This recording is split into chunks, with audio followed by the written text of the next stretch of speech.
చేసామనుకుందామమ్మా, ఏం పర్వాలేదు, చేపల జాల వల్ల వ్యామోహాల వల్ల ఏదో చేస్తాం.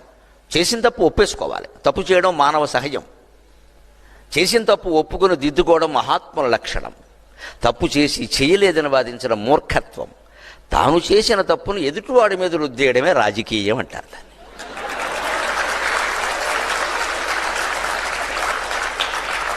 తాను చేసి తాను మింగేశానని ఒప్పుకోకపోగా వాడు మింగేశాడంటాడు.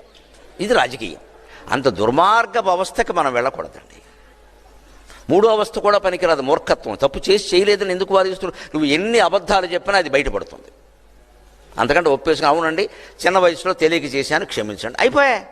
ఒక 2 రోజులు తలంచుకుంటాం, మిగిలిన 1,000,000 రోజులు నిస్సందేహంగా నిశ్చింతగా బతుకుతామండి. పైగా తప్పు ఒప్పుకునేవాడు మహాత్ముడు అంత గొప్పవాడు అన్నారు. మన తప్పు మనం ఒప్పుకోకపోగా ఎదుటి వాళ్ళ మీద వృద్ధి చేస్తూ ఉంటాం. ఇది ఎక్కడ రాజకీయం? ముందు సమస్య ఉంది అని ఒప్పుకోవాలి. ఆరోగ్యం కావచ్చు, ఇంకేదైనా కావచ్చు, దాన్ని రాసుకోవాలి. అవసరమైతే